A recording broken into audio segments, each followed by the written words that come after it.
여러분 반갑습니다. 원파입니다. 오늘도 여러분들하고 파이코인, 암호화폐 세상이 어떻게 변화되어 가고 있는지 하는 이런 뉴스들을 나눠볼까 합니다. 우선 파이코인 관련돼서는 그 파이코아 팀에서 뭔가 하고 있다. 뭔가를 하고 있는 것이 뭔지에 대해서는 아직 밝혀지지 않았지만은 일단 그 파이챗에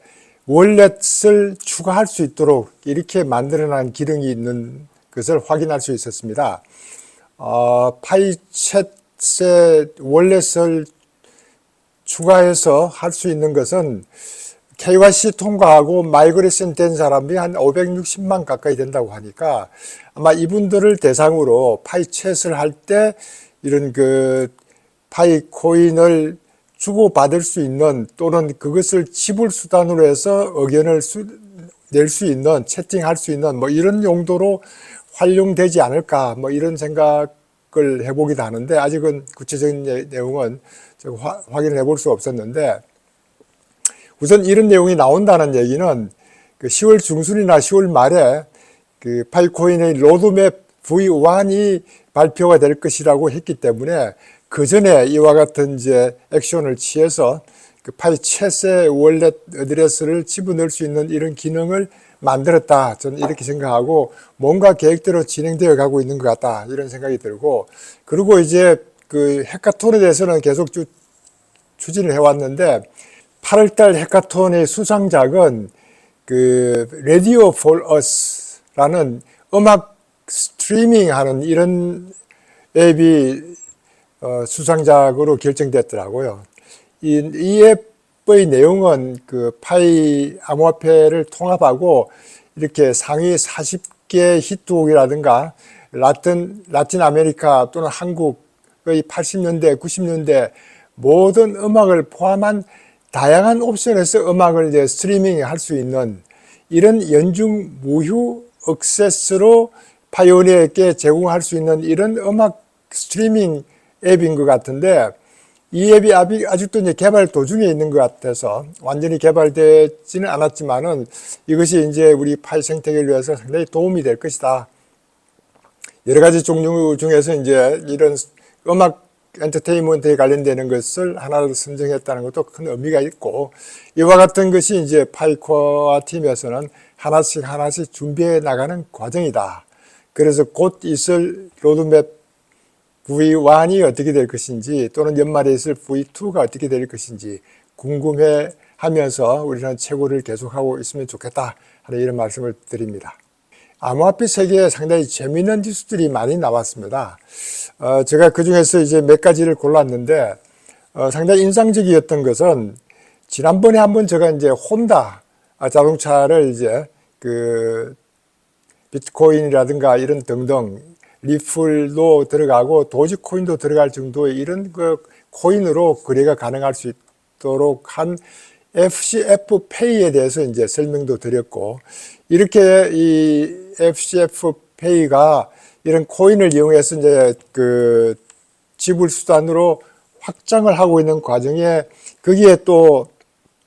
HSBC 은행하고 은행의 모기지를 이렇게 FCF 페이에서 코인으로 지불할 수 있도록 하는 이런 그 기준 금융권과 암호화폐를 통합하는 이런 획기적인 일이 있다고 제가 말씀드린 이후에 이런 일들이 이제 자꾸 그 혼다라든가 최근에는 벤츠하고 오늘 말씀드리려고 하는 건 페라리가 미국에서 이제 암호화폐 결제 지원을 한다 이런 뉴스가 나왔습니다. 이 페라리가 지금은 이제 미국만 하고 있지만은 곧 유럽 진출도 하겠다. 이게 페라리는 상당히 그 부의 상징으로 이제 알려져 있기 때문에 MZ 세대 중에서도 이런 암호화폐 투자에서 상당히 부를 축적한 이런 젊은 투자가들이 선호하는 그런 페라리가 아닌가 싶기도 하고 그게 이제 그 페라리 측에서도 그런 그 MZ 세대의 젊은 투자가들이 이제 많이 페라리를 원하기 때문에 페라리를 이제 코인으로 비트코인 또는 이더리움하고 또 다른 비트코인 캐시인지 확인 안 됐지만은 이렇게 몇 가지 코인으로 이제 페라리를 그 지불 수단으로 하고 있고, 또 하나는 이제 그 포트폴리오의 다양화를 위해서 전통 자산 투자가들이 이렇게 그 페라리에 관심을 가지고 있다, 이런 포인트를 써서 전통 자산 투자가들도 이렇게 그 비트코인에 많은 관심을 가지고 있구나는 이런 느낌을 주는 그런 기사들이 나와서 관심을 가집니다. 페라리 하면 저도 이제 옛날 추억이 있었는데, 독일을 이제 여행을 하면서 벨기에를 한번 들렸던 적이 있었는데, 벨기에 들렸을 때 그 벨기에의 그 에어비앤비로 제가 이제 상당히 큰 맨션에 이제 숙박을 했는데, 그때 마침 그 벨기에 어떤 그 곳에 페라리 동호회가 열리는 바람에 저희 숙소에 페라리가 한 8대 정도가 숙박하는 걸로 세워놓는 걸 보고 2층 방에서 그 페라리를 직접 볼 수 있었고, 이 페라리를 운전하고 있는 그런 분들하고 같은 사우나 또는 같은 식사를 하면서 이제 같은 공간에서 이제 생활을 했는데, 그 중에 아침에 이제 출발해 나가는 그 페라리 그 엔진 소리가 상당히 인상적이었습니다. 온 이런 그 맨손을 뒤흔들 만한 그런 소리를 내면서 출발하는 장면을 보면서, 야, 제게는 페라리가 뭐 하나의 그림의 떡이었지만은 그래도 관심을 가져봤던 그런 추억이 생각나서, 언젠가 우리 젊은이에게도 이 파이코인을 좀 많이 채고 갔던 사람들은 이렇게 이제 페라리와 같은 이런 그 스포츠카에 대해서도 관심을 가질 수 있겠구나 하는 이런 생각을 한번 해봤습니다. 그리고 이제 새로운 그 나온 뉴스들 중에 이런 그 미국의 SEC하고 그레스케일이 소송에 관련되어 있었던 것이, 그레스케일은 이제 BTC, GBTC를 현물 ETF로 이제 했으면 좋겠다 해서 SEC에다 신청을 했는데, SEC에서는 거기에 이제 거절을 했고, 다시 거기에 재신청을 하고 나서 SEC가 이제 거기에 대해서 그 법원에서는 다시 검토하라고 SEC에다가 보냈는데, SEC에서는 다시 검토를 하는 항소를 하지 않겠다고 하는 바람에, 그러면 그레스케일이 제출한 현물 ETF를 승인할 것인가 하는 이런 것들이 큰 뉴스가 되었습니다. 물론 앞으로 제가 알고 있기로는 2주 내에 SEC가 어떤 반응을 보여야 된다고 이렇게 보고 있기 때문에, 그 2주 내에 어떤 반응을 보일지, 아니면 미국에서 정말 처음으로 비트코인의 현물 ETF가 나오는 계기가 될지 상당히 관심을 많이 가지고 있는 거고, 그 사이에 이제 지난번에 말씀드렸던 것처럼 그 캐시 우드, 돈나무 언니의 그 아크 인베스트먼트가 비트코인 현물 ETF의 수정 자료를 제출한 이후에 또 최근에 이제 인베스코 갤럭시라는 것도 수정안을 제출했고, 이렇게 해서 이제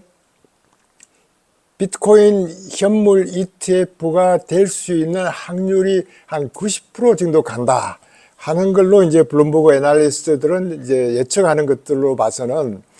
이 아크 인베스트의 그 법정 시한이 1월 10일이니까 내년 1월 10일 안으로는 어떤 결과들이 나오지 않을까, 이렇게 해서 이제 기다려보는 이런 상황이 될 것 같고,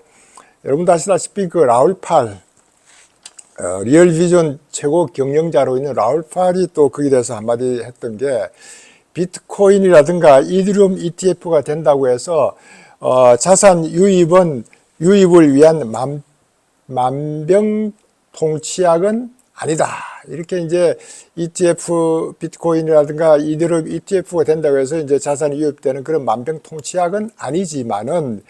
이렇게 이제 외국 그 자본이 직접 투자를 이렇게 허용함으로써 여기에 만일에 초기에 이익을 본다든가 하는 일이 생기면은 포모가 시작되어서 엄청나게 이 수도꼭지가 열릴 것이다, 이런 포인트를 썼습니다. 이 참 포모는 무서운 건데,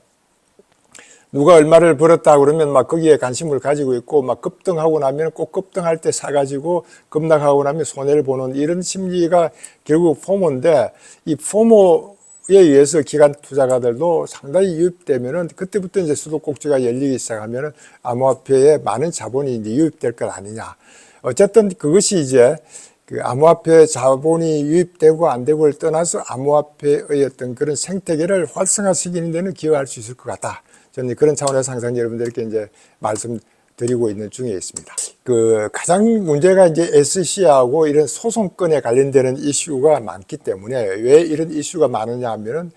규제가 불확실하기 때문에 어떻게 하면 규제를 확실하게 해 나가는 그런 과정들이 어떻게 되어 가는지를 저도 이제 관심 있게 항상 보니까 이런 뉴스를 자꾸 여러분들께 이제 말씀드리는데, 국제 투자자 보호단체, 북미 정권관리자협회, 투자자 보호단체이면서 정권관리자협회는 SC하고 코인베이스 소송에서 SEC가 하고 있는 것이 제대로 하고 있다 하는 지지하는 아미쿠스 브리프를 제출했다, 이런 뉴스가 있었습니다. 이거는 당연하게 이제 SC는 정권협회니까 정권협회의 이익단체에 있는 북미 정권관리자협회는 SC의 그 코인베이스의 소송에서 SC의 편을 들어줄 수밖에 없는 것은 법원에 이제 이런 제출을 하면서 정권법을 지켜야만 된다. 디지털 자산이라고 특별 취급하는 건 안 된다, 이런 포인트를 썼습니다. 물론 이제 디지털 자산에 규제가 없기 때문에 SEC가 이제 그런 규제가 없이도 집행을 하고 있는 거를 SEC는 이제 제대로 하고 있다고 이제 편을 들어주는 그런 아미쿠스 브리프를 제출했고, 또 이제 암호화폐 전문 벤처 투자사, 우리가 이제 패러다임으로 알고 있는 이 패러다임에서는 미국 SEC의 소송 기각 요구하면서 바이낸스를 지지하는 포명을 했습니다. 여기에서는 다시 이제 그 SEC는 미국 암호화폐 기술 발전을 위협하고 있으며 규제기관 밖에 있는 시장을 불안하게 만들고 있다, 이러면서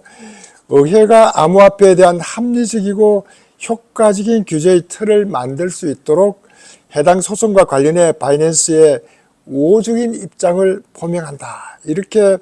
그 암호화폐 전문 투자 벤처사 패러다임이 이런 그 아미쿠스 브리프를 법원에 줬다 하는 이런 내용도 상당히 업계의 생각하는 바를 알 수 있도록 하기 위해서 제가 관심 있게 여러분들께 말씀드린 이유가 바로 여기에 있습니다. SEC는 어쨌든 집행을 하려고 하고 있고, 제대로 된 규제 법안은 의회를 통해서 나와야 된다는 거에 상당히 초점을 두고 있다, 이런 말씀을 드리고, 이렇게 이제 게리 겐슬러가 제대로 의회에서 요청하는 것들에 대한 자료도 제출하지 않고 하니까 언제까지인가 자료를 제출하지 않으면은 집행을 할 수 있도록 조치를 취하겠다, 뭐 이런 포인트도 제가 나와 있었던 걸로 봤는데,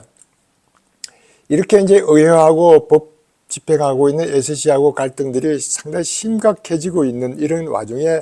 또 법원이 SEC하고 바이낸스 소송에서 서클을 법정 조언자로 참여하도록 허가를 했습니다. 이 법원이 이제 서클을 법정 조언자로 참여했다는 것도 상당히 재미가 있는데,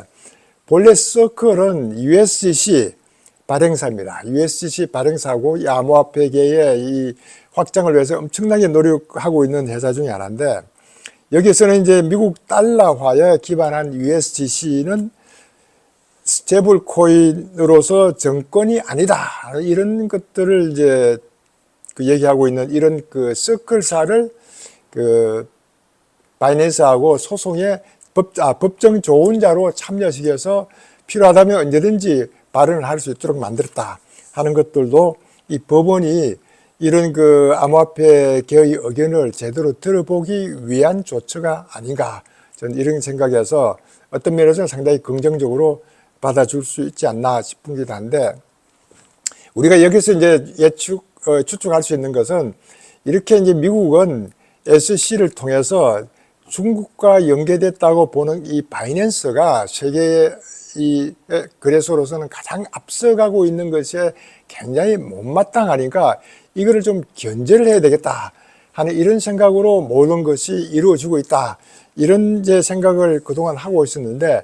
이와 같은 것에 대한 증거가 최근에 이제 나오기 시작해서 상당히 관심을 안 가질 수가 없습니다. 여기에 이제 FTX 사건을 다시 돌이켜보면 그 샘 뱅크만 프리드라는 친구의 애인으로 있는 그 캐로라이나 앨리슨이라는 그 여자가 증언했던 걸 보면은 몇 가지가 있는데 전 뭐 다른 건 빼놓고 암호화폐 거래소 바이낸스에 대한 규제 당국의 단속을 유도하도록 했다 하는 이런 기사화가 이미 나와 있는 걸 보고 역시 그 FTX가 미국을 앞장세워서 가장 먼저 나가도록 하기 위한 거고 게리 겐슬러도 FTX의 그 SBF 샘 뱅크만 프리드하고 파산 전에도 만났다는 거를 여러 가지 이제 일론 머스크도 폭로를 하고 일론 머스크도 FTX를 조사하지 않는 이유는 미국 민주당의 최고 기부자 중 하나가 FTX이기 때문에 수사를 하지 않고 그리고 이제 게리 겐슬러의 관계도 이제 언급해가면서 상당히 이제 일론 머스크가 여기에 대해서 언급을 많이 했던 건데 실제 이제 그 샘 뱅크만 프리드의 애인인 캘로라인이 이와 같은 증언을 한 걸 보고 상당히 크게 영향을 그 바이낸스를 공격하기 위한 영향을 준 거 아니냐 이런 생각도 들고 여기에 나왔던 것 중에 이제 이왕 얘기가 나왔으니까 제가 하나 말씀드리면 우리나라 건도영 씨가 만들었던 테라폼 랩스에 대해서도 옛날 우리 그 암호화폐를 하시는 분들을 통해서도 많은 얘기가 이 미국의 큰 자산운용사 이런 대기업에서 테라폼스를 죽이기 위해서 공매도를 쳐서 이 바람에 이제 이렇게 망하게 됐다라는 이런 얘기를 많이 하고 있었는데 이것도 하나의 그 시타텔 대표가 테라폼스 랩스의 UST를 공매도할 의도가 있었음을 확인하고 2022년 5월 UST 디패깅의 시타텔 연관 증거를 확보했다. 시타텔 대표가 그 테라폼스의 UST를 죽이기 위해서 공매도를 쳤다는 이런 기사들도 이제 나오고 있어서 앞으로 이것이 이제 수사위에서 얼마나 밝혀질지 몰라도 이미 이제 엎질러진 물이지만은 앞으로 이와 같은 것이 좀 정리가 돼 나가야만 이 암호화폐계가 좀 더 그 제대로 된 규정을 만들게 되지 않을까 하는 이런 생각을 하면서